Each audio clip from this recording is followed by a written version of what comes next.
এখন বাজে রাত কটা বাজে 12:46।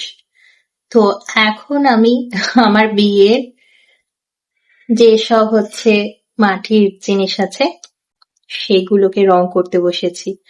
আগেও করছি, কিন্তু এত কাজের প্রেশার, তার জন্য যখনই সময় পাচ্ছি তখনই করছি।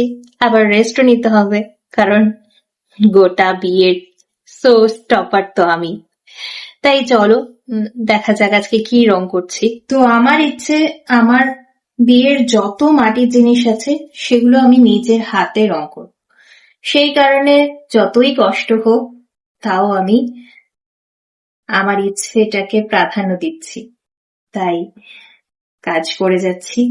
কারণ কি বলতো, কেনা তো যায়, কিন্তু যেটা নিজের হাতে তৈরি করা হয় সেইটার আনন্দটা একটা আলাদাই। তো বিয়ের গাছকৌটো থেকে শুরু করে, বিয়ের তত্ত্বসূচি থেকে শুরু করে সব নিজের হাতেই করছি। তো দেখবে যারা আর্টিস্ট মানুষ হয়, একটু নিজের হাতের জিনিস করা বা একটু ক্রিয়েটিভিটি পছন্দ করে। আমিও সেরকম খুব পছন্দ করি, তো সেই কারণেই এত কষ্ট করা।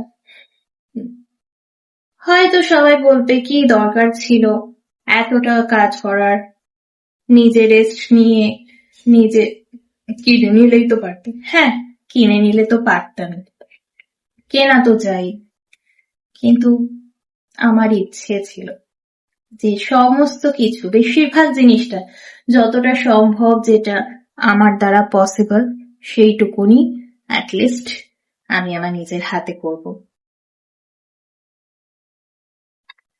তো অনেকে বলতে পারে এটা আমি টাকা বাঁচাচ্ছি, তো বলতেই পারে টাকা বাঁচাচ্ছি, কিন্তু না,